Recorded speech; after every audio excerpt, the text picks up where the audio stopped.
Welcome to this tutorial on statistics. Today, we are going to learn how to construct and interpret a confidence interval for the slope of a regression line.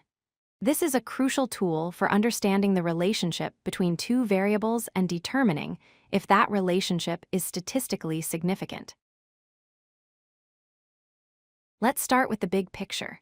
In statistics, we often have a sample of data, represented here by the blue points and the blue line. We calculate a slope from this sample, which we call b. However, our real goal is to understand the true population line, represented by the orange line. This true slope is called beta. Since we can't measure the entire population, we use our sample slope b to estimate the unknown population slope beta. Here is the formula we use to build this estimate. It looks like many other confidence intervals you might have seen.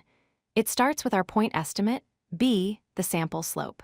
Then, we add and subtract a margin of error.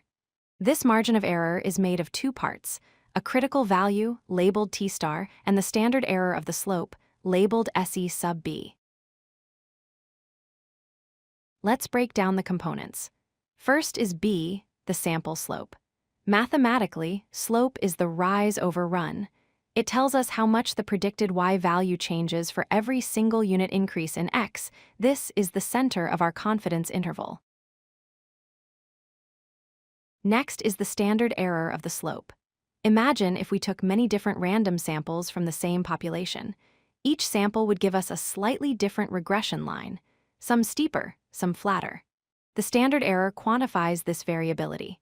A smaller standard error means our slope estimate is precise and doesn't wobble much from sample to sample. The third component is the critical value, t star. This number comes from the t-distribution family. It depends on two things: how confident we want to be, usually 95%, and our sample size. Specifically, we use n-2 degrees of freedom. This multiplier determines how wide our net needs to be to capture the true slope.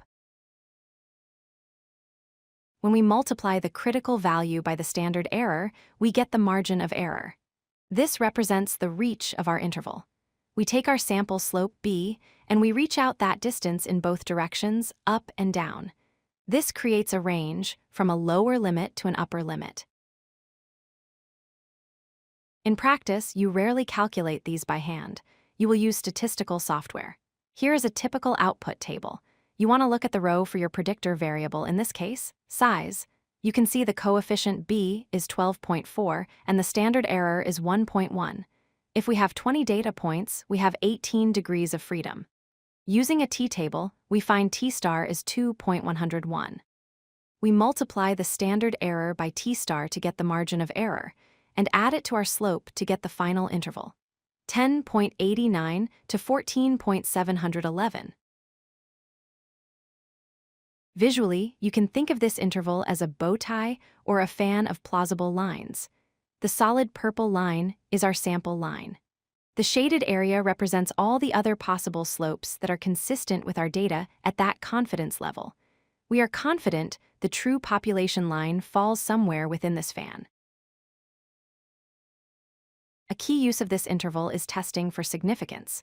We usually want to know, is there a relationship at all? If there were no relationship, the slope would be 0, a flat line. If our interval contains 0, like in case B, we cannot rule out the possibility that the true slope is 0. But if our interval is entirely positive or entirely negative, like in case A, we have evidence of a significant linear relationship. To wrap up, remember these 4 points. 1. We are estimating the population slope beta using the sample slope b2. The formula combines the slope, a t-critical value, and the standard error.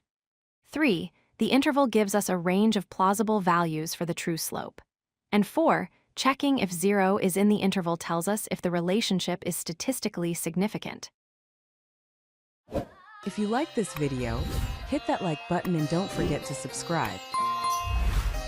Visit codelucky.com for more such useful content.